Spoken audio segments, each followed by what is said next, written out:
Shalom, salam sejahtera, sahabat jalan yang lurus. Selamat berjumpa kembali di channel ini. Saya berharap dan selalu berdoa semoga sahabat semua tetap dalam keadaan baik, dalam keadaan sehat, dan pastinya tetap di dalam perlindungan Tuhan.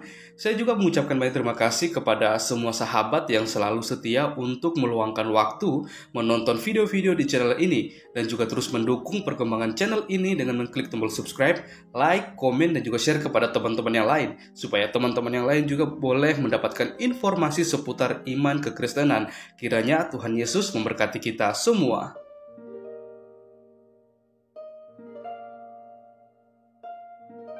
Sahabat yang diberkati dan dikasihi oleh Tuhan kita Yesus Kristus, di kesempatan kali ini kembali lagi kita akan bersama-sama menyaksikan suatu diskusi yang sangat menarik dan juga ini merupakan diskusi yang terpanas, di mana di dalamnya ada teman-teman para apologet Kristen, ada Elia Miron juga bersama dengan para polemikus dan juga ada Ratu Entok di dalamnya. Kita akan melihat bagaimana Ratu Entok ini di dalam suatu diskusi atau debat dia membuat onar yang pada akhirnya membuat para apologet Kristen merasa tidak senang dengan perlakuan serta perkataan serta tuduhan dari seorang Ratu Entok itu. Maka tanpa berlama-lama, mari langsung saja kita simak videonya. Saya berharap kita bisa menyaksikan video ini, debat ini dari awal hingga akhir, supaya kita bisa melihat bagaimana dan apa inti dari pembahasan mereka di hari ini. Selamat menyaksikan, Tuhan Yesus memberkati.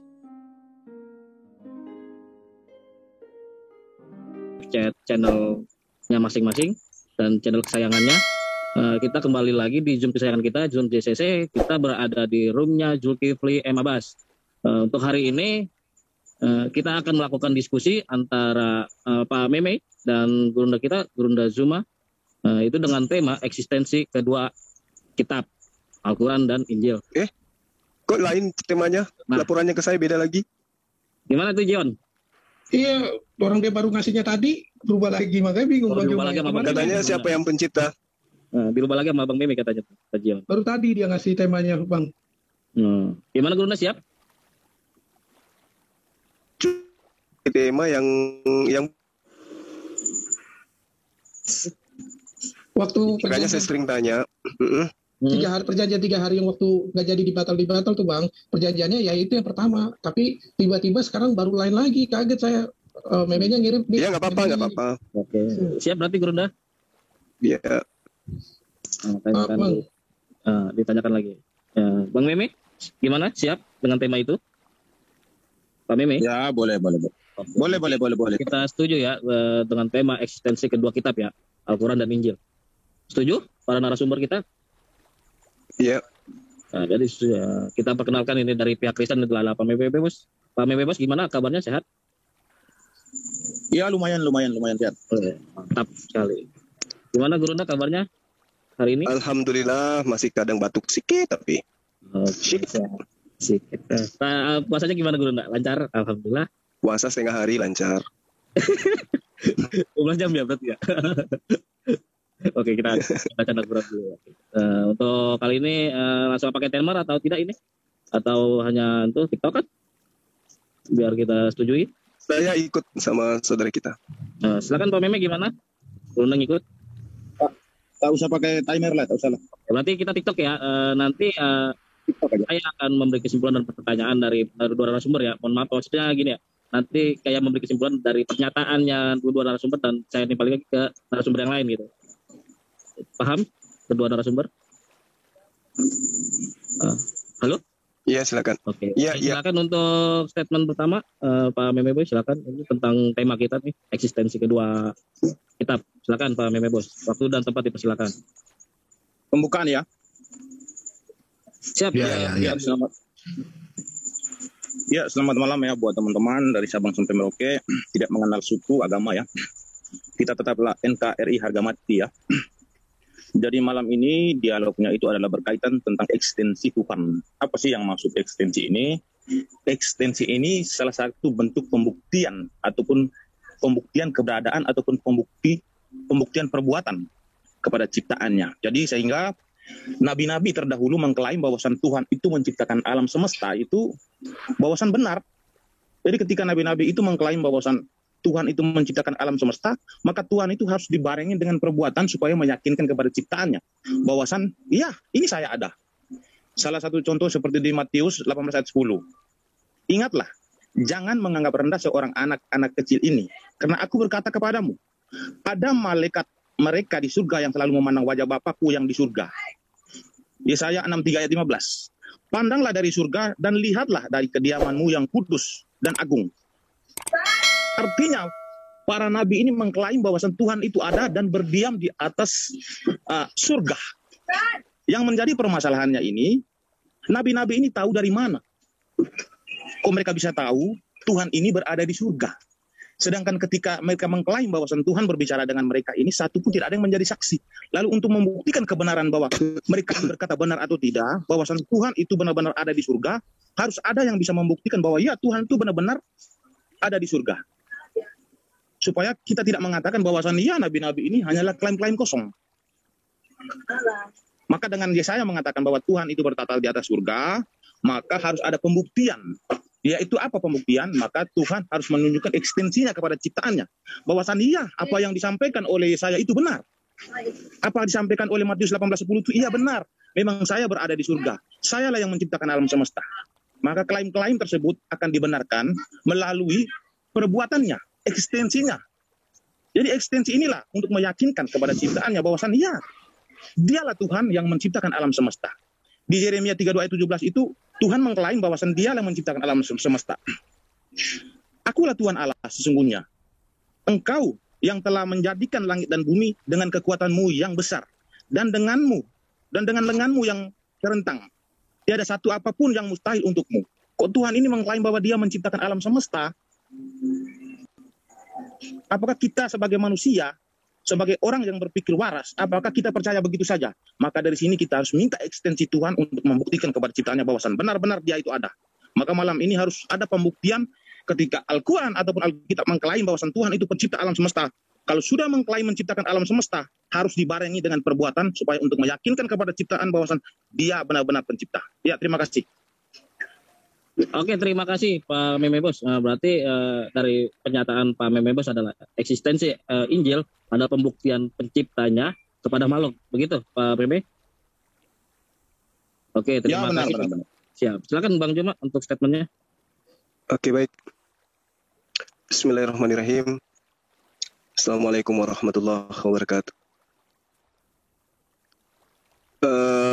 Tema kita malam ini, saya pikir tadinya kita membahas tentang Khalik, penciptaan.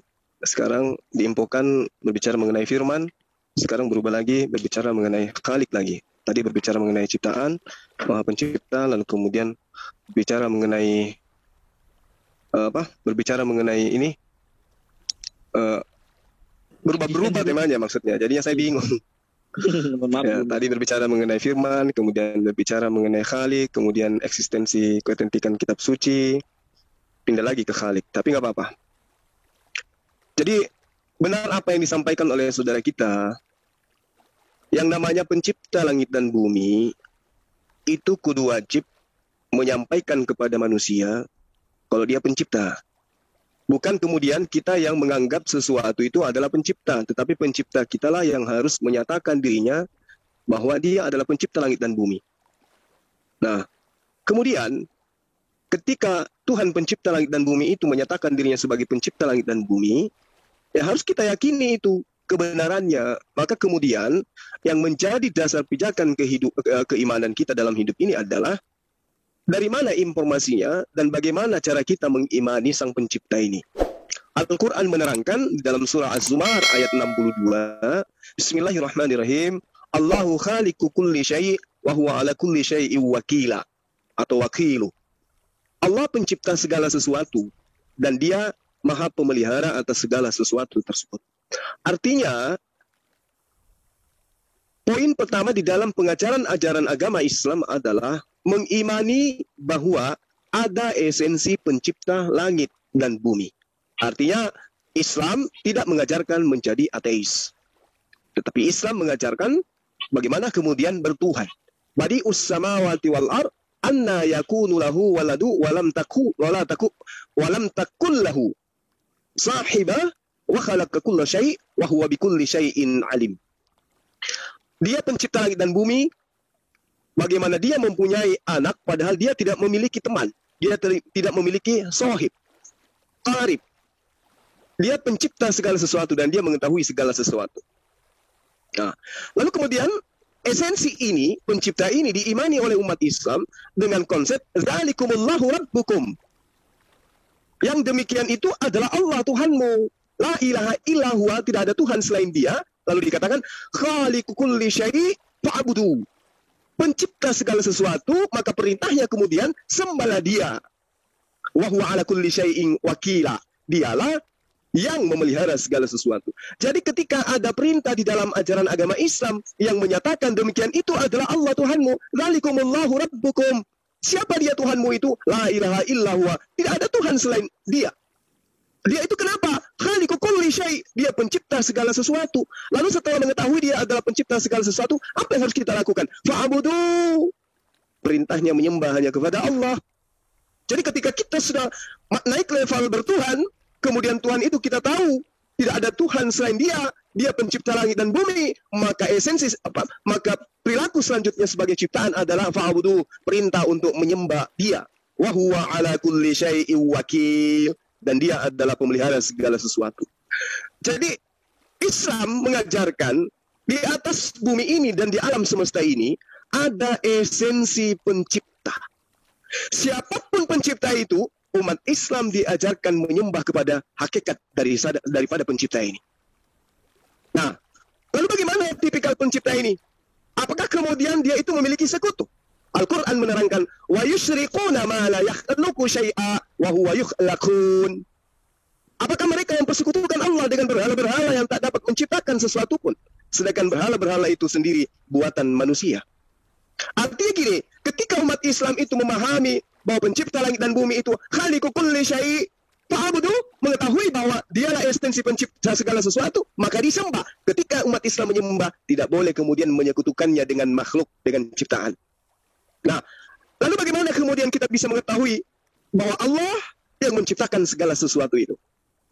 Subhanallah, Islam mengajarkan Allahu la ilaha illa huwal hayyul qayyum la ta'khudhuhu sinatu wa la nawm lahu ma fis samawati wa ma fil ard man zal ladzi yashfa'u indahu bi izni ya'lamu ma bi izni. Ya.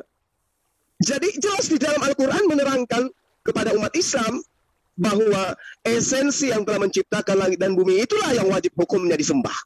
Makanya umat Islam itu ketika dia takbir dalam ibadah, Allahu Akbar, Allahu Akbar kabira, walhamdulillahi katsira. Tidaklah kemudian di dalam penyembahan roh dan kebenarannya umat Islam itu tidak boleh kemudian berimajinasi tentang sosok yang dia sembah. Nggak boleh dia menghadirkan sosok. Misalnya menghadirkan sebuah lafaz, alif, lam, lam, ha, nggak boleh. Atau menghadirkan Ka'bah, nggak boleh. Atau dia menghadirkan hamparan langit atau hamparan bumi, nggak boleh. Lalu apa yang kemudian dihadirkan oleh umat Islam ketika dia sholat? Allahu Akbar. Yang dihadirkan adalah kesadaran bahwa sedang berhadapan dengan pemilik langit dan bumi yang tidak bisa terlihat, tetapi dia melihat. Jadi ketika sholat, kita menyadari bahwa kita sedang dimonitoring oleh pencipta. Namun kita tidak mampu melihat pencipta kita, layaknya meja tidak mampu melihat tuannya atau si pembuat kayunya. Demikian sementara itulah Allah yang kami sembah, pencipta langit dan bumi, yang kemudian tidak bisa kami visualkan dengan benda atau apapun itu, yang kemudian bisa dijadikan sebagai acuan di dalam beriman atau dalam beribadah. Misalnya Tuhan kita berupa makhluk dengan kondisi begini, itu tidak bisa dalam Islam. Al-Quran menerangkan bahwa hakikat Allah itu tidak bisa digambarkan dengan apapun. La tudrikuhul absar wa huwa yudrikul absar wa huwa latiful khabir. Allah tidak dapat dicapai oleh penglihatan mata, sedang dia dapat melihat segala penglihatan itu, dan dialah yang maha halus, maha teliti. Demikian sementara, silakan Adinda. Oke, terima kasih Gurunda atas statementnya. Itu mantap sekali itu Gurunda kita. Untuk masuk ke mode berikutnya ya, kita masuk ke mode battle aja, gimana langsung? Kedua narasumber. Nanti kalau bila tidak kondusif baru saya netralkan lagi. Silakan kedua narasumber, kita masuk ke mode battle aja ya. Saya ikut aja, saya ikut. Bang Meme, Bos? Ya. Boleh. Mode battle aja ya. Langsung silakan untuk kedua narasumber. Berikan argumennya terbaiknya masing-masing. Silakan. Waktu dan tempat untuk kedua narasumber. Silakan. Langsung bertanya atau gimana? Boleh. Masuk ke mode battle ini. Ya. Ya, boleh. Ya. Di dalam Al-Qur'an di Al-Qur'an di Al-A'raf ayat 54 itu wawasan sungguh Tuhanmu adalah Allah pencipta langit dan bumi. Dalam Al-A'raf ayat berapa? Al-A'raf 54. 54. Baik. Ya. Di sini mengatakan bahwa Tuhan adalah pencipta alam semesta. Baik. Firman ini diturunkan pada zaman Muhammad. Ketika Muhammad mengklaim bahwasan Allah Subhanahu wa taala telah menciptakan alam semesta. Ketika sang pencipta mengklaim bahwasan dia telah menciptakan alam semesta kepada Muhammad, ekstensi apa yang sudah dibuat kepada Muhammad sehingga meyakinkan kepada ciptaannya bahwasan ya benar-benar saya ini telah menciptakan alam semesta. Kenapa saya harus bertanya seperti ini? Karena Al-Quran diturunkan pada zaman Muhammad yaitu tahun 600 Masehi. Ribuan tahun ataupun jutaan tahun sebelum kedatangan Al-Quran itu alam semesta ini sudah ada serta seluruh isinya. Lalu untuk membuktikan kebenaran bahwasan Allah Subhanahu wa taala ini yang menciptakan alam semesta ini dengan cara apa? Tuhan membuktikan kepada ciptaannya untuk meyakinkan kepada ciptaannya bahwasan benar loh. Apa yang saya katakan atau apa yang saya sampaikan kepada Jibril untuk menyampaikan kepada Muhammad bahwasan akulah pencipta alam semesta ini benar-benar dengan cara apa Tuhan membuktikan kepada ciptaannya untuk meyakinkan ya benar-benar bahwa Tuhan telah menciptakan alam semesta. Silakan Bang. Baik. Bismillahirrahmanirrahim. Terkait dengan apa yang saudara saya pertanyakan ya di dalam surah Al-A'raf. A'udzubillahi minasyaitonirrajim. Bismillahirrahmanirrahim.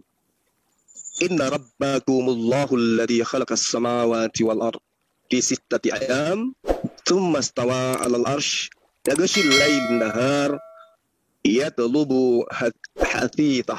Jadi situ dikatakan hathithah wasyamsa wal qamara wan nujuma musakharah bi amri ala lahul khalq wal amr tabarakallah rabbul alamin. Jadi diterangkan di ayat ini bahwa sungguh ini penekanan kepada baginda Rasulullah Muhammad SAW. Sungguh Tuhanmu adalah Allah yang menciptakan langit dan bumi. Ini poin yang harus kita pahami. Lalu kemudian ketika ada pernyataan wahyu, ilham, penglihatan yang diberikan kepada baginda Rasulullah Muhammad SAW bahwa sungguh Allah yang menciptakan langit dan bumi, maka apakah kemudian harus terbukti Rasulullah Muhammad SAW harus melihat proses penciptaan itu? Tentu tidak. Ataukah Allah kemudian yang memperlihatkan kepada baginda Rasulullah Muhammad SAW tentang proses penciptaan itu? Tentu tidak. Sama seperti Nabi Musa alaihissalam ketika dikatakan dalam kitab Kejadian, itu tidak diceritakan kepada Nabi Musa. Nabi Musa pun tidak hadir pada masa proses penciptaan. Seketika wahyu datang kepadanya, pada mulanya bumi, langit berbentuk kosong. Musa tidak ada pada masa itu. Tetapi kemudian Allah menceritakan kepada beliau dan beliau mengimani. Kenapa? Karena konsep tauhid menerangkan alam semesta ini tidak akan mungkin tercipta tanpa ada yang menciptakan. Makanya di dalam Al-Quran diterangkan, siapakah Tuhan langit dan bumi? Jawabnya adalah Allah. Katakanlah, maha patutkah menguasai kemanfaatan dan tidak pula kemudaratan bagi diri mereka sendiri? Kul, katakan kepada mereka, adakah sama orang buta dan orang yang melihat? Atau sama kegelap gulita dan orang yang terang benderang? Ini yang diterangkan oleh Al-Quran. Lalu kemudian dalam surah Yasin ayat 18, dan tidakkah Tuhan yang menciptakan langit dan bumi itu berkuasa menciptakan serupa dengan itu? Nah, lalu kemudian yang harus dipahami ketika ada proses pewahyuan kepada baginda, bahwa akulah yang menciptakan langit dan bumi. Allah menerangkan dirinya adalah Al-Khaliqu. Al-Khaliqu bermakna yang mencipta. Segala yang ada ini sebelumnya tidak ada, dan Allah yang mengadakan atau menciptakan segala sesuatunya yang tadinya tidak ada menjadi ada. Sebagaimana manusia juga, yang tadinya tidak ada kemudian menjadi ada. Yang tadinya tidak sanggup untuk menciptakan sesuatu, kemudian dia mampu menjadikan sesuatu itu menjadi ada. Al-Quran menerangkan di dalam surah Ar-Rum ayat 25 sampai ayat 20 sampai ayat 25. Di situ diterangkan bahwa Al-Khaliqu secara bahasa berasal dari kata khalq atau khalqa yang berarti mengukur atau memperhalus. Kemudian makna ini berkembang dengan arti menciptakan. Nah, lalu kemudian di dalam surah As-Sajadah Di situ sangat jelas diterangkan bahwa ketika Allah memperkenalkan dirinya sebagai pencipta, Allah Al-Khaliqu, itu artinya bahwa esensi pencipta semua makhluk dan segala sesuatu itu telah menyatakan dirinya melalui wahyu kepada baginda Rasulullah Muhammad SAW. Akulah pencipta langit dan bumi. Nah, sekarang Rasulullah Muhammad SAW ini mau menerima atau tidak? Mau meyakini atau tidak bahwa ada pencipta langit dan bumi? Atau beliau tidak mau mengimani bahwa nggak mungkin, alam semesta ini nggak mungkin ada yang menciptakan? Atau memang betul dia mengimani bahwa dialah pencipta langit dan bumi? Kul marabbus samawati wal ar, kulillah, kul afattakhaztum min dunihi. Artinya bahwa kul ya Muhammad, siapakah Tuhan langit dan bumi? Jawabnya adalah Allah. Maka kemudian ketika Allah menerangkan dia adalah pencipta, Rasul Muhammad SAW kemudian tidak minta, mana buktinya, mana ciptaanmu? Allah hanya mengatakan bahwa wallahu khalaqa kulla dabbah mimma, dan aku Allah dalam menciptakan semua jenis hewan dari air. Maka sebagian dari hewan itu ada yang berjalan di atas perutnya dan sebagian berjalan dengan 2 kaki, sedang sebagian yang lain berjalan dengan 4 kaki. Allah, aku menciptakan apa yang aku kehendaki, sesungguhnya aku maha kuasa atas segala sesuatu. Ini pernyataan Allah. Lalu kemudian ketika datang wahyu ini kepada baginda Rasulullah Muhammad SAW, apakah itu berarti ada 2 pencipta? Ada pencipta baru, lalu kemudian yang pencipta lama yang pernah datang kepada Nabi Musa? Tidak seperti itu. Tetapi laksana saya sebagai pemimpin, ya, karyawan saya yang sudah pensiun, sudah berlalu, kemudian muncul karyawan baru, saya kembali memperkenalkan diri kepada karyawan baru saya. Saya adalah direktur utama di perusahaan ini. Apakah kemudian karyawan baru ini mengatakan, direktur utama di tahun-tahun sebelumnya, direktur utama yang mengepalai karyawan yang sudah pensiun itu beda dengan direktur yang sekarang. Padahal cuma satu. Cuma masa yang berganti, tetapi direktur utama yang tidak pernah berganti. Itulah yang diterangkan di dalam Al-Quran. Allahu la ilaha illa huwa hayyul qayyum la ta'khudhuhu sinatu wa la naum lahu ma fis samawati wa ma fil ard. Ini yang diimani oleh umat Islam. Makanya kalau kita tanya, mana buktinya Allah menciptakan? Tidak bisa seperti itu. Layaknya kita juga minta kepada mereka, mana buktinya Tuhannya Abraham atau Tuhannya Musa yang menciptakan? Semata-mata hanya menyatakan, akulah Tuhan, tidak ada Tuhan selain aku. Saya kira begitu, sahabat saya. Silakan. Silakan Gurunda memberi pertanyaan kepada Memebos itu. Biar enak gitu. Biar 2 arah. Ya. Silakan Gurunda. Baik. Jadi begini, kalau berbicara mengenai apa yang kemudian ada di dalam perjanjian lama, itu seirama dengan iman kami umat Islam. Kami mengimani bahwa pencipta langit dan bumi itulah yang pernah datang kepada para nabi-nabi. Karena Al-Quran menerangkan, Allahu la ilaha illa huwa hayyul qayyum la ta'khudhuhu sinatu wa la naum lahu ma fis samawati wa ma fil ard. Kemudian ketika para nabi diutus, Allah menerangkan kepada baginda Rasulullah Muhammad SAW, wa ma arsalna min qablika min rasulin illa nuhi ilaihi annahu la ilaha illa ana fa'budun. Wahai Muhammad, tiadalah aku mengutus seorang rasul pun sebelum engkau Muhammad, melainkan kami ajarkan, sampaikan, nyatakan kepadanya, kepada rasul-rasul kami, bahwa tidak ada Tuhan yang berhak disembah selain aku. Maka karena itu wahai Muhammad, sembahlah aku. Fa'budun. Jadi Al-Quran menerangkan di dalam surah Al-Anbiya ayat 25, tidak ada seorang rasul pun diutus sebelum baginda Rasulullah Muhammad SAW selain Allah menitipkan pesan kepada para nabinya, para utusannya, wahai utusanku, wahai nabiku, sampaikan kepada umatmu bahwa tidak ada Tuhan selain aku, ajarkan kepada mereka hanya menyembah kepada aku. Di perjanjian lama itu jelas diterangkan, banyak ayat yang membenarkan apa yang saya barusan bacakan. Bagaimana kemudian Ulangan menerangkan, demikianlah engkau mengadakan pembalasan terhadap Tuhan, mengadakan pembalasan terhadap Tuhan.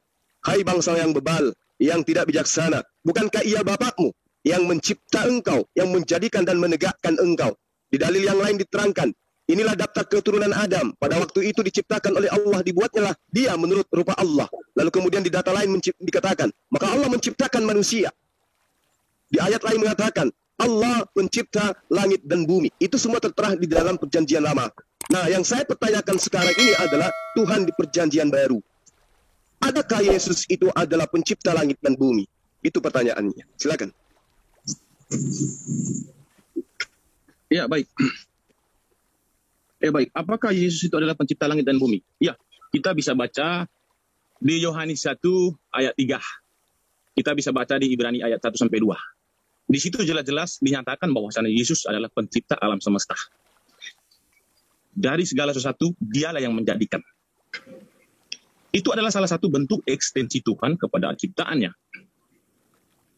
Jadi umat Kristen mengimani Tuhan sebagai pencipta alam semesta itu harus dibuktikan dengan perbuatan. Dibuktikan dengan perbuatan ataupun ekstensinya harus dia tunjukkan kepada ciptaannya. Untuk apa ekstensi Tuhan ini sebenarnya? Itu adalah salah satu bentuk meyakinkan kepada ciptaannya bahwasan benar-benar Tuhan itu ada.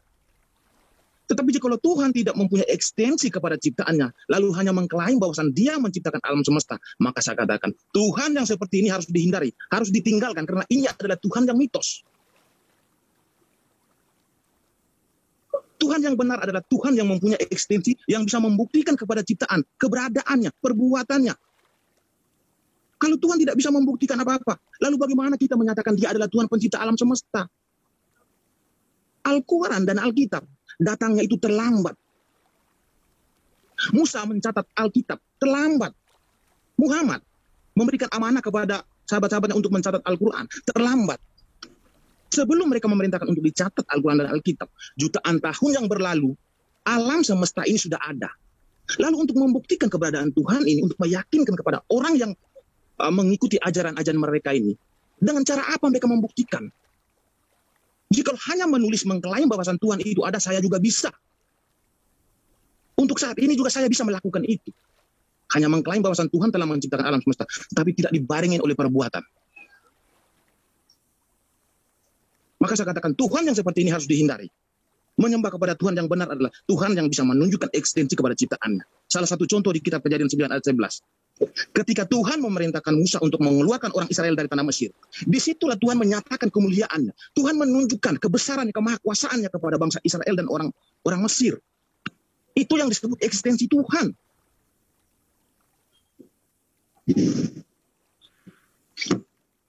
Bukan saya salah sebut ayat di Keluaran 14 ayat 15. Ketika Tuhan memerintahkan Musa untuk mengeluarkan orang Israel dari tanah Mesir, disitulah Tuhan menunjukkan kemahakuasaannya. Berfirmanlah Tuhan kepada Musa, mengapa engkau berseru-seru demikian kepadaku? Katakanlah kepada orang Israel, supaya mereka berangkat. Dan engkau, angkatlah tongkatmu dan ulurkanlah tanganmu ke atas laut. Dan belalah airnya. Sehingga orang Israel akan berjalan dari tengah-tengah laut, di tempat kering. Tetapi sungguh aku akan mengeraskan hati orang Mesir, sehingga mereka menyusul orang-orang Israel. Dan terhadap Firman dan seluruh pasukannya. Keretanya dan orang-orangnya yang berkuda. Aku akan menyatakan kemuliaanku. Di sini Tuhan sudah menyampaikan kepada Musa bahwa nanti disitulah aku akan menyatakan kemuliaanku. Apa sih yang dimaksud menyatakan kemuliaan? Akan menunjukkan kebesaranku kepada orang Israel dan orang Mesir. Bahwasan aku bukan sembarangan Tuhan. Dan aku ini benar-benar Tuhan. Aku akan menunjukkan ekstensiku kepada mereka. Maka Tuhan mengatakan kepada Musa, aku akan menyatakan kemuliaanku. Maka orang-orang Mesir itu akan mengetahui bahwasan akulah Tuhan. Apabila aku memperlihatkan kemuliaanku terhadap Fir'aun, keretanya dan orang-orang yang berkuda. Setelah Tuhan melakukan kemahakuasaan, kebesarannya itu, orang Israel menjadi saksi di situ. Setelah orang Israel menyaksikan kejadian, apa kata mereka? Di Keluaran 14 ayat 31. Ketika dilihat oleh orang Israel, betapa besarnya perbuatan yang dilakukan Tuhan terhadap orang Mesir, maka takutlah bangsa itu kepada Tuhan, dan mereka percaya kepada Tuhan dan kepada Musa, hambanya. Inilah salah satu bentuk perbuatan Tuhan, bentuk ekstensi Tuhan kepada ciptaan, harus disaksikan oleh jutaan orang, supaya meyakinkan bahwa ya Tuhan itu ada. Tetapi jika Tuhan mengklaim bahwasan dia menciptakan alam semesta tetapi tidak dibarengi oleh perbuatan, maka saya katakan Tuhan yang seperti ini harus dihindari.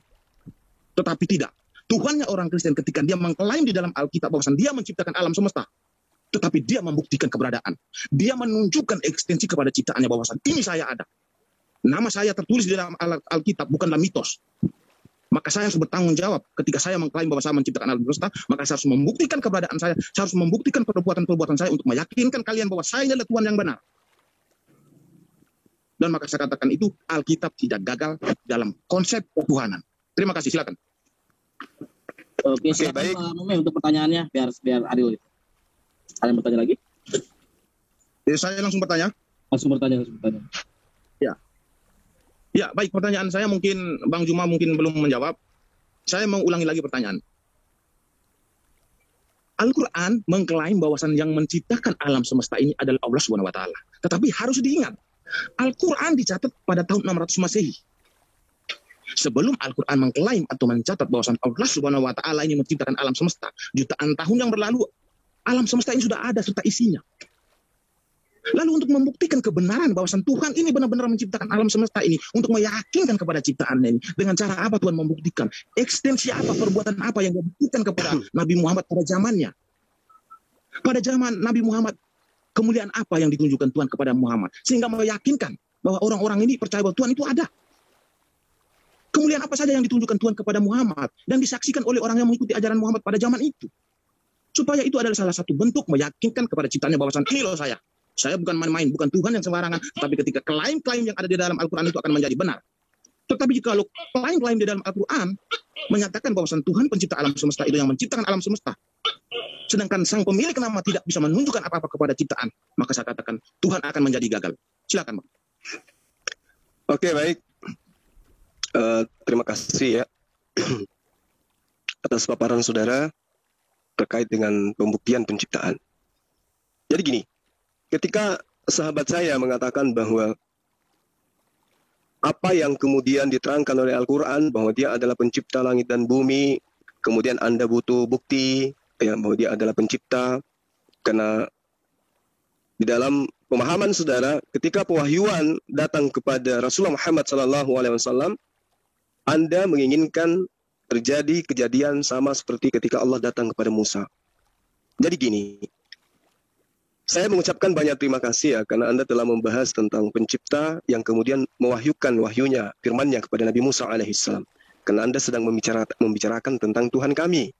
Al-Quran menerangkan, A'udzubillahi minasyaitonirrajim, Bismillahirrahmanirrahim. Walaqad auhayna ila Musa an asri bi ibadi fadrib lahum tariqan fil bahri yabasa la takhafu daraka wala tahsya. Ya, setidaknya seperti itu ayatnya. Di ayat ini jelas diterangkan bahwa Allah menyatakan kepada baginda Rasulullah Muhammad SAW, wahai Muhammad, sesungguhnya telah kami wahyukan kepada sosok Nabi sebelum engkau, yaitu Musa. Apa yang aku sampaikan kepada Nabi Musa sebelum engkau, wahai Muhammad, saya terangkan kepada dia, pergilah bersama-sama hambaku, Bani Israel, pada malam hari. Dan buatlah untuk mereka jalan yang kering di laut itu. Engkau tidak perlu takut akan tersusul dan tidak perlu khawatir akan tenggelam. Itu yang diterangkan oleh Tuhannya baginda Rasulullah Muhammad SAW tentang sesuatu yang pernah terjadi di masa lampau. Nah, lalu apa bukti? Ya, penglihatan yang nyata yang kemudian bisa diketahui bahwa benar-benar yang datang kepada baginda Rasulullah Muhammad SAW itu adalah Tuhan yang sama yang datang kepada baginda Rasulullah Muhammad SAW. Apa buktinya? Apa karyanya? Sahabatku, karyanya jelas saya barusan membacakan kepada Anda. Rasulullah Muhammad SAW itu tidak tahu bahasa Ibrani, tidak ngerti bahasa Aramaik, lebih-lebih bahasa Yunani.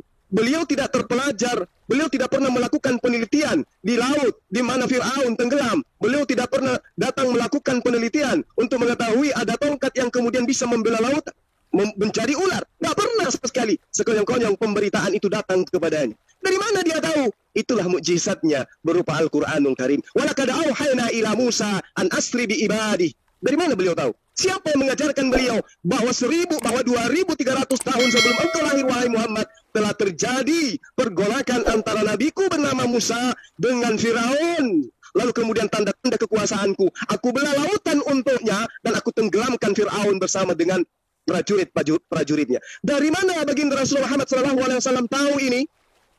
Inilah bukti karya Allah. Tuhannya Musa lagi-lagi berkarya kepada baginda Rasulullah Muhammad SAW yang ummi, memberitakan kejadian yang pernah terjadi masa lampau. Subhanallah. Lalu kata Allah, fa'atsba'ahum Fir'aun bijunudih faghashiyahum minal yammimah gashihum. Ini diterangkan kemudian Kemudian Fir'aun dengan bala tentaranya mengejar mereka, tetapi mereka digulung ombak laut yang menenggelamkan mereka. Sahabatku, dari mana sosok Rasulullah Muhammad SAW hidup di tengah-tengah orang jahiliyah, anak yatim piatu, tidak terpelajar, bisa ngerti siapa Fir'aun, bisa tahu siapa Musa alaihissalam. Siapa yang mengajarkan beliau? Inilah yang dimaksud mujizat. Makanya saya sering menerangkan begini. Orang-orang di luar Islam boleh berbangga menceritakan Musa alaihissalam pernah bela lautan, menceritakan Nabi Isa alaihissalam pernah membangkitkan orang mati. Sayangnya semua itu tinggal kenangan dan tidak bisa dibuktikan dan dirasakan hari ini. Tanpa disadari oleh teman-teman non-muslim, mujizat yang terbesar dimiliki oleh baginda Rasulullah Muhammad SAW adalah menceritakan kisah pewahyuan Allah kepada para nabinya terdahulu. Jadi kalau kemudian Al-Quran datang 600 tahun kemudian, sahabatku, adindaku memekece, saya katakan kepada Anda, yang datang awal mula itu adalah wahyu Allah. Kemudian dilakukan perubahan-perubahan oleh orang-orang umat bangsa Tegar Tengko. Lalu kemudian Allah kembali datang mewahyukan untuk meneruskan kembali firman-Nya yang pernah dibengkokkan oleh orang-orang yang selalu condong, mengusir, menjajah, menganiaya para utusan Tuhan yang datang kepada mereka.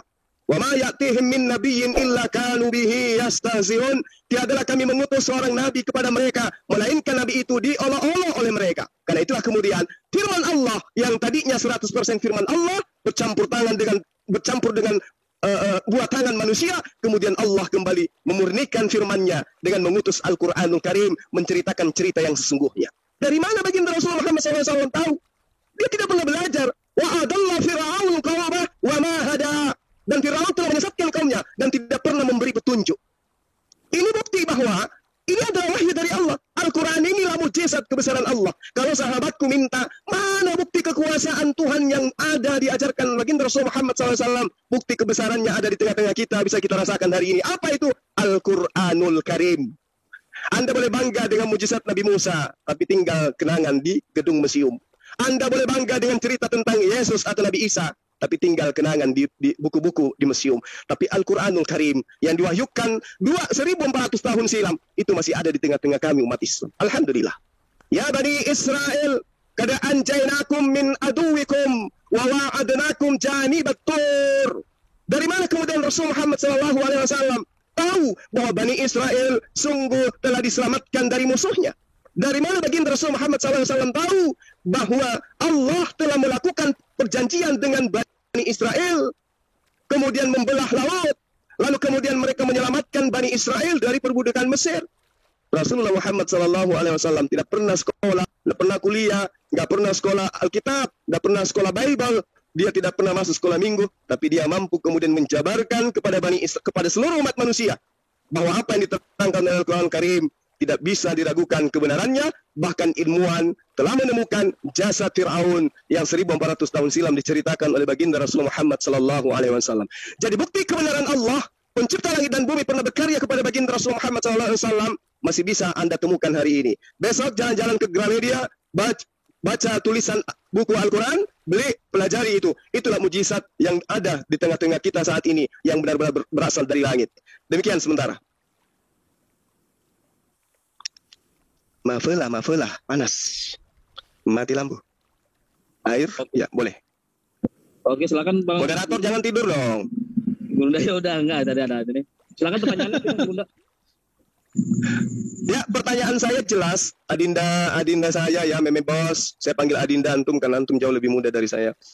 Pertanyaan saya jelas. Ketika adik saya ini membawa materi tentang perjanjian lama, esensi pencipta langit dan bumi, saya harus mengatakan kepada saudara saya, esensi yang telah datang kepada Nabi Musa alaihissalam itu menyampaikan kepada baginda Rasulullah Muhammad sallallahu alaihi wasallam, walaqad auhayna ila Musa, dan sungguh wahai Muhammad telah kami wahyukan kepada Musa sebelum engkau.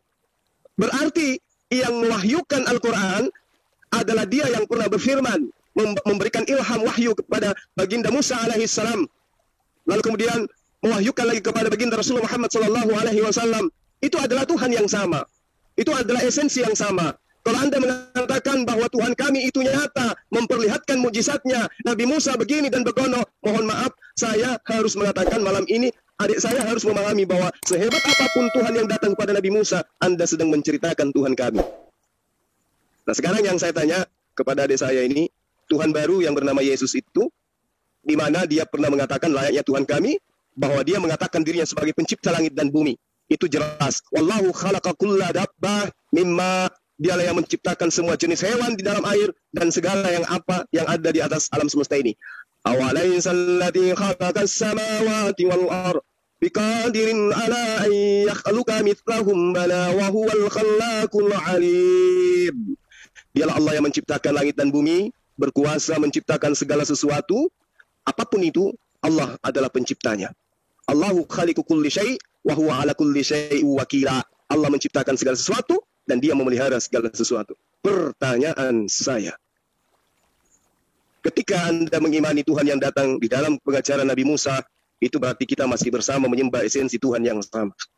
Tapi ketika Anda mengatakan Tuhan yang datang kepada Nabi Musa itu, kemudian inkarnasi menjadi manusia, di situ kita cerai talak 3.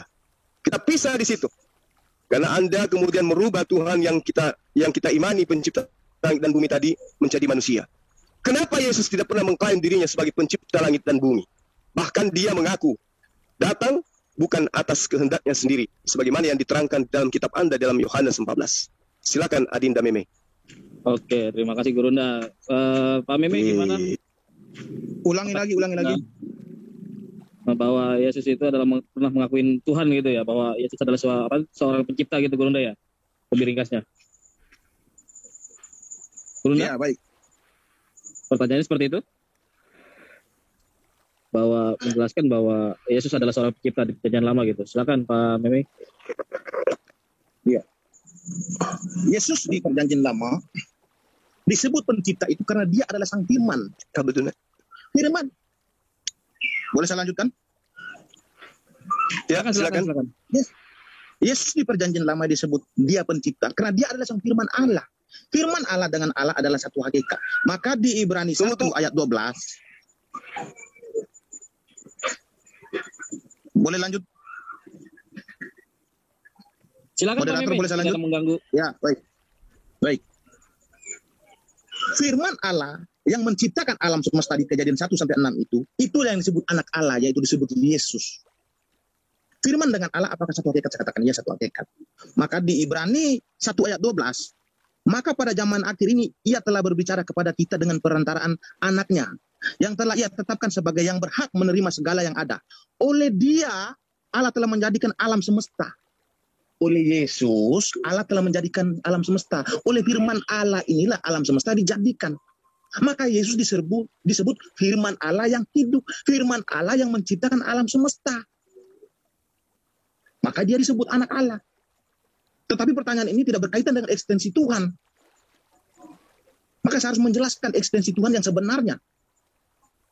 Ekstensi Tuhan yang sebenarnya adalah perbuatan kepada ciptaannya. Bahwa meyakinkan bahwa dia bukan Tuhan yang main-main. Bukan Tuhan yang sembarangan. Maka ketika di zaman Musa, Tuhan menunjukkan kebesaran kemahakuasaannya kepada bangsa Israel, kepada orang Mesir. Dia tunjukkan kemahakuasaan itu. Supaya apa? Supaya untuk meyakinkan kepada orang-orang pada zaman itu bahwasan ini loh, apa yang dikatakan Musa bahwasan saya itu ada. Dan saya terbukti melakukan kebesaran di depan umat Israel dan orang Mesir. Dan akhirnya orang Israel percaya. Hari ini kami telah percaya Tuhan itu ada. Itu hebat. Tuhan yang kami imani. Ketika di zaman Yesus, apa yang dilakukan Tuhan untuk meyakinkan kepada ciptaannya bahwasan dia ada? Luar biasa yang dilakukan Tuhan. Pada zaman-zaman sebelumnya itu, dia berbicara dengan perantara nabi, ataupun dia berbicara langsung kepada Musa di Gunung Sinai ataupun Gunung Horeb. Disaksikan oleh jutaan orang Yahudi ketika Tuhan berbicara dengan Musa di Gunung Sinai. Itu adalah salah satu bentuk ekstensi Tuhan. Meyakinkan kepada ciptaannya bahwasan ini loh, saya ada. Bukan hanya klaim Musa saja bahwa saya ada, tetapi pada kenyataan saya tidak bisa menunjukkan apa-apa kepada kalian. Tetapi pada kenyataan hari ini aku telah menunjukkan. Aku datang dalam awan dan api untuk membuktikan kepada kalian bahwa ini saya ada. Jadi klaim-klaim yang tertulis di dalam Alkitab bahwa aku itu ada dan saya pencipta alam semesta. Ini terbukti. Saya tunjukkan kepada kalian. Saya tidak berbohong. Pada zaman terdahulu Tuhan sering berbicara dengan nabi-nabinya. Itu adalah bentuk ekstensi. Untuk membuktikan kebenaran Tuhan ada, disaksikan oleh jutaan orang Yahudi. Tetapi di zaman Yesus, lebih gila yang dilakukan Tuhan. Untuk membuktikan kepada ciptaan yang bahwasan dia ada. Luar biasa kemuliaan dia tunjukkan kepada ciptaan. Yohanes 1 ayat 14. Firman itu telah menjadi manusia dan diam di antara kita. Dan kita telah melihat kemuliaan, yaitu kemuliaan yang diberikan kepadanya sebagai anak tunggal Bapa, penuh kasih karunia dan kebenaran. Firman itu telah menjadi manusia dan kita melihat kemuliaannya. Kemuliaan apa pasti yang dilakukan oleh Yesus ini untuk membuktikan bahwa Tuhan itu ada? Apa saja kemuliaan yang dia buat? Oh, gila yang dilakukannya. Pada zaman Musa, kemuliaan yang dia tunjukkan hanya membelah laut. Tetapi ketika firman menjadi manusia, lebih gila yang dilakukan Tuhan untuk menunjukkan bukti-bukti kepada ciptaannya bahwasan ini saya. Saya bukan Tuhan yang sembarangan, tetapi saya benar-benar Tuhan. Saya melakukan sesuai dengan, saya melakukan yang tak bisa dilakukan oleh manusia. Apa saja yang dilakukan Yesus? Apa saja kebesaran yang ditunjukkan Yesus? Apa saja kemuliaan yang ditunjukkan Yesus kepada orang-orang? Mengubah air menjadi anggur, Yohanes 2 ayat 1-11. Menyembuhkan orang lumpuh, Matius 5 ayat 9 1-8. Menghidupkan anak seorang janda, Lukas 7 ayat 11-17. Menyembuhkan orang-orang buta, Matius 9 27-31. Menyembuhkan orang bisu, Matius 9 32-33. Berjalan di atas air, Matius 14 22-23. Inilah kemuliaan kebesaran Tuhan dia tunjukkan kepada ciptaan, bahwa saya bukan Tuhan yang main-main, tetapi saya adalah benar-benar Tuhan. Inilah saya tunjukkan kepada kalian. Saya buktikan kepada kalian, ini saya ada.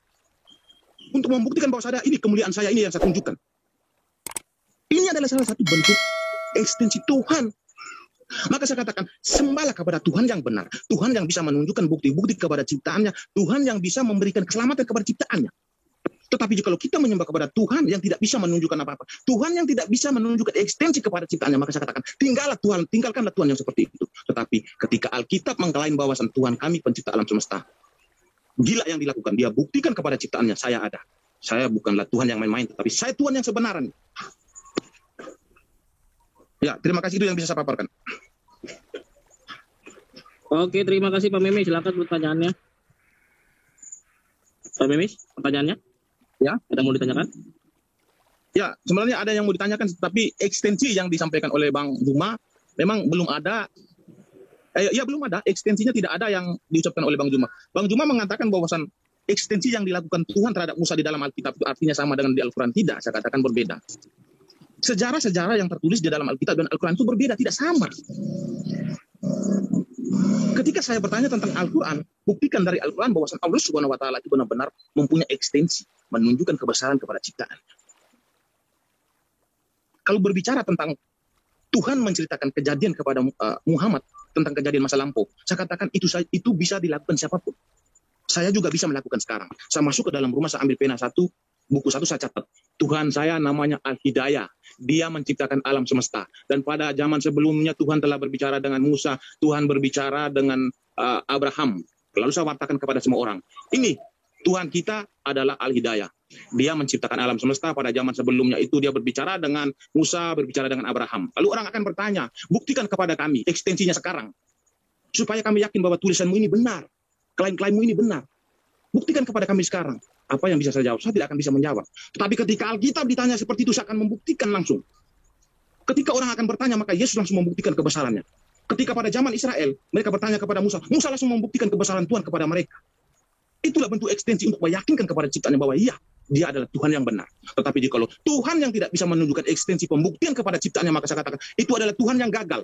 Maka saya katakan, umat-umat Kristen, kalian jangan sampai terkecoh dengan Tuhan-Tuhan lain atau ala-ala lain. Tetaplah menyembah kepada Yahweh yang diperkenalkan Musa kepada kita. Itu yang harus diutamakan. Ya, silakan Bang Juma. Oke. Bang Juma mengenai pertanyaannya bahwa apa bukti eksistensi Allah di dalam Al-Quran gitu pada zaman Rasulullah SAW. Silakan ya. Bang Juma. Baik, tadi saya sudah menerangkan kepada saudara kita Meme bukti eksistensi Allah, bahwa pada diri Allah itu pernah memberikan firman kepada baginda Rasulullah Muhammad SAW berupa Al-Quranul Karim, dan Al-Quran itu kemudian tidak ditemukan cacat kesalahannya, kecuali jika Al-Quran itu dinilai dari kacamata kitab terjemah sahabat Kristen hari ini. Nah, perlu kita tahu bahwa ketika para nabi diutus kepada Bani Israel, para nabi ini ditolak atau diterima. Itu dulu poinnya. Nabi Musa alaihissalam menerangkan dirinya di dalam kitab Ulangan, bagaimana dia mengatakan, sedangkan aku masih hidup di tengahmu, kamu memperlihatkan tegar tengkukmu terhadap perintah Tuhan. Kamu menampakkan pembangkanganmu terhadap perintah Tuhan. Apalagi nanti ketika aku mati. Loncat lagi kita kepada Yesus. Apakah Yesus itu diterima? Ditolak juga. Jadi bagaimana mungkin kemudian pembawa berita berupa wahyu ini ditolak, kemudian wahyunya masih disimpan, masih dijaga. Karena itulah kemudian Al-Quran menerangkan di dalam surah Al-Baqarah ayat 79, celakalah mereka yang menulis kitab dengan tangannya sendiri, lalu mengatakan itu dari Allah, padahal sesungguhnya itu dari manusia. Nah, terkait dengan apa yang diterangkan oleh sahabat kita Meme, Yesus itu begini, Yesus itu begitu, itu umat Islam mengimani. Walau nasya'u laja'alna minkum malaika fil ard yakhlufu, di mana ketika Rasulullah Muhammad SAW diberitakan tentang Nabi Isa alaihissalam, Allah menerangkan kepadanya, in huwa illa abdun an'amna alaihi wa ja'alnahu matalan li bani Israel. Jadi ketika sahabat saya menerangkan Yesus bisa membangkitkan orang mati, membuat air menjadi anggur, roti satu biji bisa membuat orang makan ribuan, ratusan, puluhan, dan seterusnya. Yesus bisa berjalan di atas air. Itu adalah kemenangan bagi umat Islam. Kenapa? Karena kami tidak salah, tidak sia-sia mengimani beliau sebagai nabi. Karena sahabat saya membuktikan segala mukjizat yang diperoleh dari Allah, yang dibuktikan kemudian Yesus kepada Bani Israel. Maka dari itulah kemudian di setiap sesi dialog, ketika teman-teman Kristen menganggap Yesus itu Tuhan, saya mengangkat syahadatnya Yesus. Apa syahadatnya Yesus? Persaksian Yesus tentang dirinya dan Tuhannya. Yohanes 17 nomor 3. Hidup kekal itu adalah mereka mengenal engkau satu-satunya Allah yang benar dan mengenal aku yang engkau utus. Kemudian di dalam Yohanes 5 nomor 36 ada kesaksian yang lebih penting, tetapi kesaksianku jauh lebih penting daripada kesaksian Yohanes, yaitu bahwa pekerjaan yang aku diberikan oleh Allah untuk aku kerjakan di depan kalian, pekerjaan itulah yang bersaksi tentang aku bahwa Bapa yang telah mengutus aku. Berarti kedudukan Yesus menurut kesaksiannya dia, menurut syahadatnya dia terhadap dirinya bahwa aku adalah utusan Allah, itu sudah relevan dengan imannya umat Islam. Yesus menerangkan itu, bahwa pekerjaan yang aku lakukan di tengah-tengah Bani Israel, itulah yang bersaksi tentang aku, bahwa pekerjaan itu aku lakukan berdasarkan asas Bapa yang telah mengutus aku. Yohanes 5 nomor 36. Berarti apa yang diterangkan oleh Al-Quran? In huwa illa abdun an'amna alaihi wa ja'alnahu matalan li bani Israel. Matius 15 nomor 24, Yesus mengaku dengan mulutnya sendiri, aku diutus kepada Bani Israel. Itu yang diterangkan oleh Al-Quranul Karim. Tidak apa-apa mati lampu, yang penting tidak mati semuanya. Jadi gini, tapi yang terlalu lama om, panas, ya. Jadi begini, mohon maaf. Jadi gini, ketika sahabat saya minta, mana eksistensi Allah? Subhanallah. Bukankah alam semesta ini sudah bukti bahwa adanya Allah? Bukankah terjadinya siang dan malam? Bukti adanya Allah.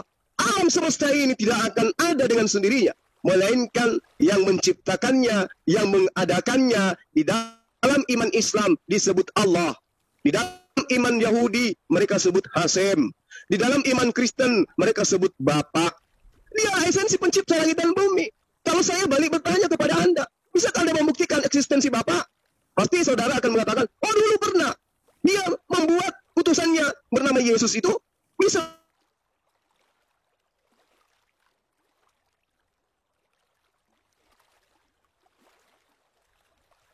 membuktikan dirinya rasul. Jadi akan semakin menguatkan iman umat Islam. Ketika Anda mengatakan, mana eksistensi Allah? Kami katakan, dia sebagaimana yang diterangkan dalam Mazmur 3 nomor 9. Layaknya apa yang diterangkan dalam surah Yasin, innama amruhu idza arada syai'an ay yaqula lahu kun fayakun. Maka ketika Allah ingin menciptakan, maka cukup dia berkehendak, maka apa yang dikehendaki itu tercipta. Seirama Mazmur 33 nomor 9. Maka esensi Tuhan kita itu adalah sama pada posisi itu. Tapi ketika ada konsep baru kemudian, di dalam perjanjian baru, Tuhan inkarnasi menjadi manusia, maka di situ kita cerai, di situ kita pisah. Nah, kenapa Yesus tidak pernah mengklaim dirinya sebagai pencipta langit dan bumi? Layaknya di dalam Al-Quranul Karim menerangkan dirinya ketika ingin menciptakan dalam surah Yasin, Di dalam surah-surah yang lain, ketika dia ingin menciptakan, maka dia cukup menyatakan dirinya sebagai pencipta tanpa memperlihatkan, ini loh prosesnya saya menciptakan. Cobalah lihat wahai manusia, ini aku sedang menciptakan bulan. Coba lihat ini wahai meme, ini aku sedang membuat awan. Allah perlu seperti itu. Oleh karena itulah kemudian kita diberi akal. Awalaisal ladzi khalaqas samawati wal ardh biqadirin ala ay yakhluqa mithlahum bala wa huwal khallaqul alim. Itu yang diterangkan. Tidaklah Tuhan menciptakan langit dan bumi, ya, berkuasa menciptakan yang serupa dengan itu. Benar, Allah itu maha berkuasa dan dialah maha pencipta lagi maha mengetahui. Siapapun dia yang disebut Allah ini, dialah yang menciptakan langit dan bumi, dan kami arahkan iman kami menyembah kepada hakikatnya. Itu yang perlu sahabat saya pahami. Nah sekarang bagaimana dengan Yesus? Apakah dia pernah menyatakan dirinya sebagai pencipta langit dan bumi? Layaknya Allah, layaknya Hasem menyatakan dirinya sebagai pencipta langit dan bumi. Allahu khaliqu kulli syai' wa huwa ala kulli syai'in wakila. Nah, adakah pernyataan Yesus bahwa dia adalah ciptaan? Karena justru kalau kita mendalami kitab sahabat saya, Roma 1 nomor 3 misalnya, di dalam original teks terang dikatakan bahwa Yesus itu tercipta dari sperma Daud. Itu dalam original teksnya. Boleh Anda cek. Lalu kemudian dalam kitab Wahyu jelas diterangkan bahwa Yesus itu adalah permulaan dari ciptaan. Sekira demikian, saya akhiri. Silakan ditanggapi dan dijawab. Oke, terima kasih Guru Nda atas pertanyaannya ya. Berarti ini pertanyaannya ini korelasi Yesus di Mazmur 339 itu di mana di dalam perjanjian baru gitu ya. Begitu Guru Nda? Gimana dek? Pertanyaannya bahwa di korelasi mana bahwa Yesus, pernyataan Yesus ya di dalam Mazmur 339 dan perjanjian baru itu korelasinya di mana bahwa Yesus mengatakan bahwa perintah siapa itu perkataan firman-Nya dia langsung ada gitu, kun fayakun. Begitu Guru Nda? Ya, kalaupun tidak seperti itu, pernyataan bahwa dia pencipta aja dulu. Okay. Lainnya Allah menciptakan, Allahu khaliqu kulli syai'. Di dalam Mazmur 9, Mazmur 33 nomor 9 juga Allah menerangkan dirinya berkehendak menciptakan sesuatu, maka cukup dia mengatakan kun. Atau jadi, maka jadilah sesuatu itu. Sama ketika dia Lanjut Guru Nda, lanjut. Halo, Guru Nda. Halo, Guru Nda Juma. Oke, silakan Pak Meme Bos. Itu sudah jelas pertanyaannya bahwa di manakah? Iya, pertanyaan sangat bagus. Orang pencipta gitu. Silakan. Ya, pertanyaan sangat bagus. Kapan Yesus mengklaim bahwa dia menciptakan alam semesta? Yesus mengakui bahwa dia adalah anak Allah. Allah adalah bapaknya. Sedangkan perspektif anak Allah yang disematkan kepada Yesus itu adalah firman Allah yang menjadi manusia. Kenapa dia disebut firman Allah menjadi manusia? Karena malaikat berkata kepada Maria, anak itu akan disebut anak Allah yang maha tinggi. Apakah maha tinggi ini masih bisa disematkan kepada ciptaan? Maha tinggi itu hanya disematkan kepada Tuhan. Selain Tuhan tidak ada yang disebut maha tinggi. Makanya Yesus disebut anak Allah yang maha tinggi. Anak Allah yang maha tinggi ini dalam perspektif Kristen adalah firman Allah yang menjadi manusia. Allah menjadikan alam semesta ini dengan firman-Nya, dengan anaknya. Yohanes 1 ayat 3. Segala sesuatu dijadikan oleh dia, dan tanpa dia, segala sesuatu tidak akan dijadikan. Kenapa Allah harus menciptakan alam semesta ini menggunakan firman-Nya? Iya, kalau Tuhan bisu, alam semesta tidak akan jadi. Maka ketika di Kejadian 1 ayat 1-6, Tuhan menciptakan alam semesta menggunakan suaranya, menggunakan firman-Nya. Itulah yang disebut Allah Putra, yang disebut Yesus Kristus, anak Allah yang maha tinggi. Segala sesuatu dijadikan oleh dia, dan tanpa dia satu pun tidak ada yang dijadikan. Bang Juma mengatakan bahwa jika benar-benar Tuhanmu mempunyai ekstensi, coba kamu tunjukkan kepada saya, mana Tuhanmu? Yesus berkata, di Yohanes 5:37, Bapa yang mengutus aku, dialah yang bersaksi tentang aku. Kamu tidak pernah mendengar suaranya. Rupanya pun tidak pernah kamu lihat. Kalau Yesus mengatakan bahwa suaranya pun tidak kamu dengar, rupanya pun tidak kamu lihat, lalu kenapa kami percaya bahwa Tuhan itu ada? Bukan, tetapi Yesus menguatkan kami. Walaupun dia mengatakan bahwa rupa Bapa dan suaranya tidak kamu dengar dan kamu lihat, tetapi di satu sisi Yesus menguatkan kami bahwasan Tuhan itu ada. Apa kata Yesus? Di Yohanes 1 ayat 18. Tidak ada seorang pun yang pernah melihat Allah, tetapi anak tunggal. Allah yang duduk di pangkuan Bapa. Dialah yang menyatakannya. Yesus menyatakan, satu orang pun tidak pernah melihat Allah, tetapi anak tunggal ini yang akan menyatakan siapa Allah itu sebenarnya. Apa yang dinyatakan Yesus kepada pengikut-pengikutnya? Yohanes 4, ayat 23, 24. Jikalau kamu ingin berdoa, berdoalah dalam roh dan kebenaran. Sebab Allah itu roh. Dia meyakinkan kepada kami, Allah itu roh. Kalian tidak usah takut. Tidak perlu ragu kalian tentang keberadaan Tuhan. Tetapi aku yang turun dari surga. Aku yang menyatakan bahwa dia itu adalah roh. Kamu tidak perlu ragu tentang itu. Dan kamulah sebagai saksiku tentang apa yang kukatakan ini kepadamu. Ini satu pembuktian bahwa apa yang kamu sembah itu bukanlah buta. Tetapi kamu adalah penyembah-penyembah yang benar. Maka Yesus berkata kepada perempuan, orang Yahudi, kamu menyembah apa yang tidak kamu kenal. Tetapi kami menyembah apa yang kami kenal. Kami kenal Allah. Kami kenal karena Allah itu adalah roh. Kok Yesus berani sekali mengatakan bahwa Allah itu adalah roh? Iya. Di Yohanes 6 ayat 38. Sebab aku telah turun dari surga bukan untuk melakukan kehendakku, tetapi untuk melakukan kehendak Dia yang telah mengutus aku. Yesus turun dari surga, Pak. Untuk menyampaikan kepada ciptaannya, untuk menyampaikan kepada orang-orang yang mengikuti ajarannya, meyakinkan kepada mereka bahwa Tuhan itu ada. Dan Dia adalah roh. Dan aku yang duduk di pangkuan Bapa itu yang menyatakan kepada kalian, kalian tidak perlu ragu tentang itu. Itu adalah ekstensi Tuhan yang ditunjukkan kepada ciptaannya, meyakinkan. Apalagi dengan perbuatan-perbuatan Yesus untuk meyakinkan kepada orang-orang yang mengikutinya, menghidupkan orang mati. Situlah untuk meyakinkan ciptaannya bahwa Tuhan itu benar-benar ada. Itu yang disebut ekstensi Tuhan. Tetapi kalau Tuhan yang tidak mempunyai ekstensi apa-apa kepada ciptaannya, bagaimana mungkin itu dikatakan Tuhan? Siapa yang turun dari surga yang mengatakan kepada Muhammad bahwasan Allah Subhanahu wa taala itu ada? Tidak ada. Jibril menyampaikan kepada Muhammad bahwasan Allah Subhanahu wa taala itu menciptakan alam semesta, satu pun tidak ada yang saksi. Apakah Muhammad benar-benar berbicara dengan Jibril? Nah, ini menjadi satu pertanyaan. Tetapi Yesus ketika dia menyatakan kebesaran kemuliaan, disaksikan kepada semua orang. Pembuktian yang sangat luar biasa yang ditunjukkan Yesus kepada semua orang. Itu meyakinkan kami sebagai umat Kristen, bahwa kami menyembah kepada Allah yang benar. Luar biasa apa yang dilakukan oleh Tuhan yang kami imani. Ketika Tuhan kami mengklaim di dalam Alkitab bahwa Dia menciptakan alam semesta, Dia menunjuki bukti-buktinya kebesaran kepada ciptaannya. Maka kami yakin kami menyembah kepada Tuhan yang benar, bukan Tuhan yang sembarangan. Sangat luar biasa. Maka Yesus berkata, berbahagialah kamu yang percaya tapi tidak melihat. Itu ditegaskan oleh Yesus. Berbahagialah kamu. Kamu tidak melihat tapi kamu percaya. Percaya apa? Percaya apa yang kukatakan kepada kalian karena aku menjadi saksi. Aku turun dari surga. Aku duduk di pangkuan Bapakku menyatakan bahwa Bapak itu adalah roh. Jangan saksi kalian tetap Tuhan dan aku yang akan menyatakan kepada kalian. Tetapi apakah Allah Subhanahu wa taala itu mempunyai ekstensi? Saya katakan tidak ada. Muhammad bukan berasal dari surga, sehingga dia tidak mungkin meyakinkan kepada orang-orang yang mengikuti ajaran bahwasan Tuhan itu ada, bahwasan Tuhan yang telah menciptakan alam semesta. Muhammad hanya masuk ke dalam gua Hira. Keluar dia menyampaikan kepada sahabat-sahabatnya, tulislah, yang menciptakan alam semesta adalah Tuhan kita, namanya Allah Subhanahu wa taala. Tapi itu klaim-klaim yang tertulis dalam Al-Qur'an itu semua akan menjadi gugur apabila sang pemilik nama itu tidak bisa membuktikan kebesarannya kepada Muhammad, dan harus disaksikan orang-orang pada zaman itu.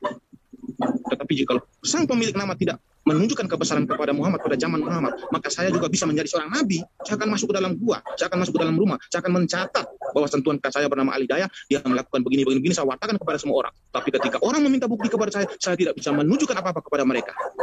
Tapi ketika Alkitab, ketika kalian minta bukti kepada kami, luar biasa apa yang dilakukan oleh Tuhan yang tertulis di dalam Alkitab. Luar biasa. Ya, terima kasih. Oke, terima kasih Bang Meme. Jadi kesimpulannya bahwa Yesus itu adalah firman, bahwa Tuhan itu melalui perantara Yesus itu telah menjadikan sesuatu yang ada yang tidak ada menjadi ada gitu, Bang Meme. Moderator, mohon izin sebentar, mungkin waktunya ini sebentar lagi nih moderator, saya ada urusan mungkin sekitar 20 menit lah. 20 menit ya, berarti jam 11:10 ya kita selesaikan. Ya, boleh. Oke, silakan untuk Bang Meme. Pertanyaan itu terjemah itu sudah dijawab yang pertanyaan tadi, silakan ganti pertanyaan lagi. Ya, pertanyaan apa yang mau saya tanyakan ya? Karena ekstensi Allah Subhanahu wa taala memang tidak ada tertulis di dalam Al-Qur'an. Memang benar ada satu ekstensi Allah Subhanahu wa taala itu ketika dia berbicara kepada Musa. Itu berbicara secara langsung ada.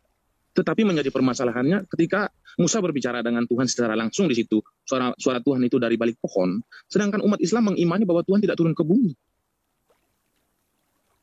Lalu bagaimana Tuhan bisa berbicara dengan Musa? Tuhan berada di atas, Musa berada di bumi. Lalu bisa berkomunikasi dua arah. Ini yang menjadi permasalahan. Sebenarnya ini adalah eksistensi Allah Subhanahu wa taala, tetapi ini akan menjadi pertanyaan. Tuhan tidak pernah turun ke bumi yang diimani oleh umat muslim, tetapi kenapa Tuhan bisa berbicara dengan Musa dua arah? Nah, ini yang menjadi pertanyaan saya. Silakan Bang Juma. Oke, terima kasih. Bang Jum, Gurunda kita, Gurunda Juma, monitor. Halo, Gurunda? Iya, iya, Dek, ya. Oke, pertanyaan itu bahwa... Ya, suara saya nggak kedengaran. Kedengaran. Itu pertanyaan dari Bang Mufik, kenapa Allah Subhanahu wa taala itu tidak pernah turun ke bumi dan berbicara langsung gitu. Makanya Allah itu harus turun ke bumi gitu pertanyaan. Silakan, Gurunda. Iya. Jadi ketika Anda mengatakan bahwa Yesus itu adalah anak Allah yang maha tinggi. Yang maha tinggi di sini adalah Allah, bukan Yesus. Nah, dialah Allah yang kami sembah itu, yang mengutus daripada Yesus. Yang mengutus Yesus itulah yang Tuhan yang kami sembah. Itulah Allah. Yesus pun ketika ditanyai, mampukah kamu menunjukkan eksistensi Allah? Dia akan mengatakan hal yang sama seperti yang saya katakan. Makanya diterangkan seperti ayat yang Anda tunjukkan tadi, bahwa tidak ada satu manusia pun yang dapat melihat Allah. Tapi Yesus sebagai anaknya yang menyatakannya kemudian. Nah, apa yang dinyatakan oleh Yesus terhadap Bani Israel tentang Allah? Apakah dia adalah Allah? Tidak. Dia menyatakan Allah yang mengutus aku, kamu tidak bisa melihat wajahnya, suaranya pun tidak bisa kau dengarkan. Itu yang dia nyatakan kepada Bani Israel. Aku tidak dapat berbuat apa-apa dari diriku sendiri. Aku tidak dapat berkata-kata dari diriku sendiri. Itu yang dinyatakan oleh Yesus tentang Allah. Bahwa dialah yang telah mengutus aku. Dialah yang telah mengutus aku. Aku tidak datang atas kehendakku sendiri, tetapi atas kehendak dia yang telah mengutus aku. Tuhan tidak perlu menjadi manusia. Cukup berkehendak saja, semuanya bisa terjadi. Iya benar. Tuhan cukup berkehendak saja, semuanya bisa terjadi. Tetapi untuk membuktikan kebenaran bahwa Tuhan itu ada dengan cara apa? Kalau hanya klaim-klaim saja, maka saya katakan itu tidak cukup bagi kami sebagai orang Kristen mengimani Tuhan Sang Pencipta alam semesta. Orang Kristen mengimani Tuhan yang mempunyai eksistensi, yang menjadi manusia itu mempunyai alasan. Kenapa Tuhan harus menjadi manusia? Ada alasannya, bukan sembarang. Ketika zaman-zaman Nuh atau sebelum zaman Nuh, manusia melakukan dosa, maka Tuhan marah kepada ciptaannya. Karena Tuhan benci dosa. Maka jalan satu-satunya, Tuhan menenggelamkan bumi, memusnahkan seluruh ciptaannya. Tetapi yang Tuhan sisakan adalah Nuh dengan menantunya ataupun anak-anaknya dan istrinya. Setelah Tuhan menenggelamkan bumi, apa janji Tuhan kepada Nuh dan anak-anaknya? Di Kejadian 9 ayat 11, apa janjinya? Maka aku adakan perjanjianku dengan kamu, bahwa sejak ini tidak ada yang hidup yang akan dilenyapkan oleh air bah untuk memusnahkan bumi. Kejadian 9 ayat 12. Dan Allah berfirman, inilah ada perjanjian yang kuadakan antara aku dan kamu, serta segala makhluk yang hidup, yang bersama-sama dengan kamu, turun-temurun untuk selama-lamanya. Ini adalah janji Allah kepada Nuh dan anak-anaknya, bahwasan dia tidak akan lagi menenggelamkan bumi. Tetapi seiring berjalannya waktu, Tuhan terus mengutus nabi-nabinya kepada ciptaan. Tetapi manusia terus melakukan dosa. Ketika di zaman Musa, apa yang dilakukan oleh bangsa Israel? Ketika Tuhan berbicara dengan Musa di Gunung Horeb, bangsa Israel menyuruh Harun membuat patung lembu atau patung sapi untuk disembah. Yaitu di kitab Keluaran 32, ayat 5, 7, 8, sampai sekiannya. Mereka terus melakukan dosa.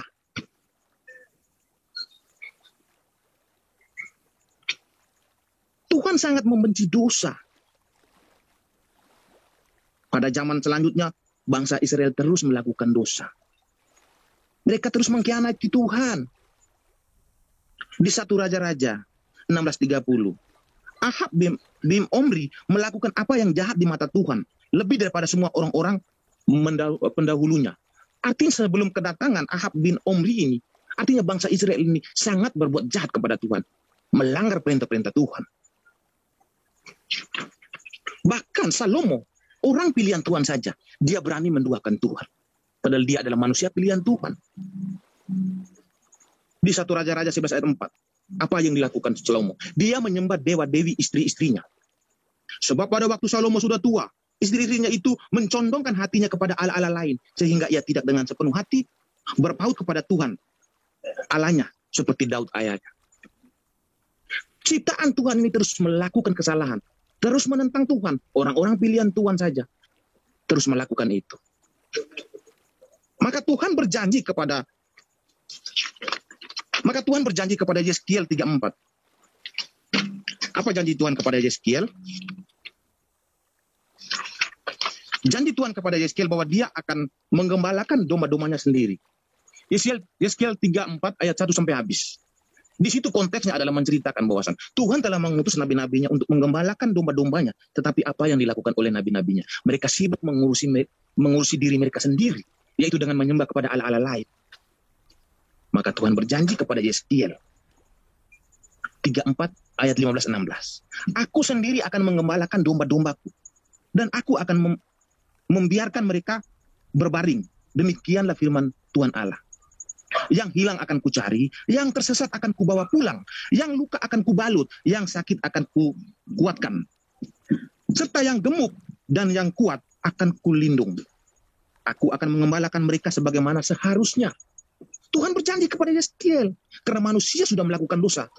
Sedangkan dia mengutus nabi-nabinya, tetapi pada kenyataan nabi-nabi sibuk mengurusi diri mereka sendiri. Maka Tuhan berjanji kepada Yeskiel, aku akan menggembalakan domba-dombaku dengan tanganku sendiri. Itu janji Tuhan. Maka Tuhan harus menjadi manusia. Maka ketika firman menjadi manusia, firman itu yang menunjukkan kemuliaan, kemahabesaran, kemahakuasaan kepada ciptaan. Itu membuktikan bahwa Tuhan telah menjadi manusia. Dan untuk menggenapi apa yang dijanjikan Tuhan kepada Yeskiel, Yohanes 10 ayat 11, apa yang digenapkan Yesus di situ? Akulah gembala yang baik. Gembala yang baik memberikan nyawanya bagi domba-dombanya. Yesus menggenapi janji Allah kepada Yeskiel bahwa dia akan menggembalakan domba-dombanya dengan tangannya sendiri. Inilah digenapi oleh Yesus. Maka Tuhan telah menjadi manusia. Maka apa kata Yesus? Aku telah turun dari surga. Tidak ada seorang pun yang turun dari surga kecuali hanya malaikat dan Tuhan. Tetapi malaikat ketika dia turun dari surga, dia tidak pernah menyamakan dirinya dengan Bapa. Tetapi Yesus menyamakan diri dengan Allah. Maka yang berhak turun dari surga adalah Tuhan. Luar biasa Tuhan yang kami iman yang menjadi manusia.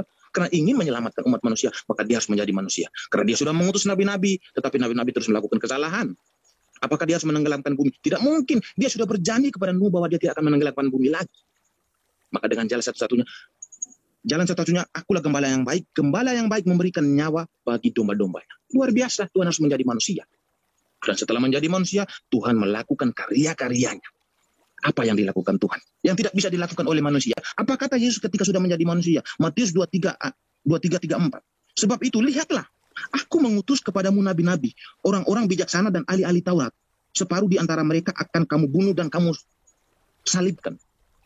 Yesus mengatakan sebelum kedatangannya itu, dia sudah mengutus nabi-nabi. Ini kata Yesus. Sebelum dia datang ke bumi, dia sudah mengatakan, zaman terdahulu aku telah mengutus nabi-nabi kepada kamu. Hanya Tuhan yang bisa mengutus nabi-nabi. Siapa yang bisa mengutus nabi? Hanya Tuhan.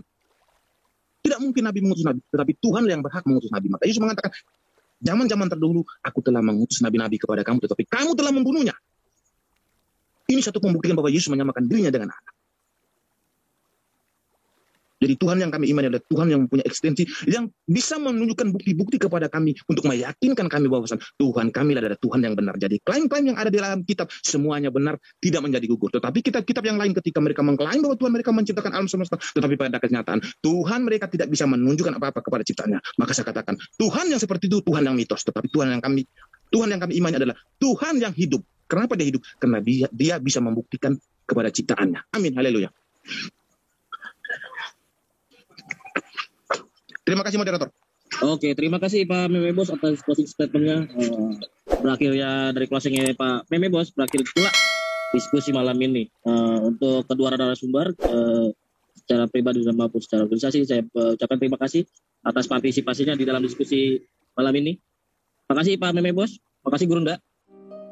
Oke, itu dia teman-teman, kita bersama-sama telah menyaksikan dan melihat bagaimana keberlangsungan diskusi atau debat yang menarik antara para apologet Kristen bersama dengan Elia Miron dan bersama dengan Ratu Entok dan juga ada kawan-kawannya di dalamnya. Kita bisa melihat bagaimana para teman-teman apologet Kristen dan juga Elia Miron dia merasa tidak senang dengan perkataan, pernyataan serta tuduhan dari seorang Ratu Entok ini yang pastinya melenceng dari kebenaran dan fakta yang sebenarnya yang disampaikan oleh Elia Miron ketika dia berdiskusi atau berdebat dengan data-data yang dia bawakan serta argumentasi yang dia bawakan. Dan Ratu Etok ini seakan-akan dia ini yang lebih mengerti dan memahami tentang kekristenan itu sendiri, sehingga dia banyak melontarkan setiap tuduhan-tuduhan liar yang tidak seharusnya itu dia lontarkan di dalam suatu diskusi atau debat. Akan tetapi kita melihat bagaimana seorang Elia Miron ini dan teman-teman para apologet Kristen, mereka dengan awalnya memang emosi, tapi mereka bisa mengendalikan emosi mereka sabar untuk bisa membungkam seorang Ratu Entok ini dengan fakta, data, sejarah yang mereka sampaikan, yang pastinya semuanya itu bisa dibuktikan kebenarannya. Teman-teman, kalau kita melihat ya, kebanyakan orang di luar sana ketika mereka menyerang iman kekristenan, mereka ini seakan-akan yang lebih mengerti dan memahami tentang iman Kristen itu sendiri. Mereka yang lebih mengerti tentang Alkitab itu sendiri, padahal pada dasarnya mereka sama sekali tidak memiliki pemahaman yang benar. Bahkan mereka ketika berdiskusi membawa satu ayat Alkitab, mereka hanya mentafsirkan ayat Alkitab itu dengan sesuka hati mereka, dan mereka jadikan hal itu untuk menyerang iman kekristenan. Dalam artian mereka tidak peduli bahwa kebenaran itu disampaikan, karena mungkin tujuan mereka berdiskusi berdebat hanya untuk menyerang serta mengusik-musik iman kekristenan itu sendiri. Karena kalau kita mendengar ada salah satu pernyataan dari seorang Ustadz Kainama, dia mengatakan bahwa sebenarnya kita tidak perlu seperti kayak membukakan data atau mencari tahu lebih dalam. Ya kita hanya menyerang, kita serang terus iman mereka seperti itu ya. Ini sebenarnya yang tidak seharusnya ada di dalam suatu ranah diskusi atau debat, tapi ya kita hanya bisa berdoa supaya suatu saat nanti dimanapun setiap orang yang berdiskusi tentang kebenaran yang selalu saja mengusik-usik iman kekristenan, mereka boleh mendapatkan suatu penglihatan, bukan cuma penglihatan ya, tapi mereka bisa melakukan perjumpaan pribadi dengan Tuhan Yesus, sehingga mereka boleh melihat kebenaran yang sebenarnya yang hanya ditemukan dalam Tuhan Yesus itu sendiri. Oke teman-teman, mungkin sekian video dari saya di hari ini. Sampai berjumpa di video saya selanjutnya, dan Tuhan Yesus kiranya memberkati kita semua.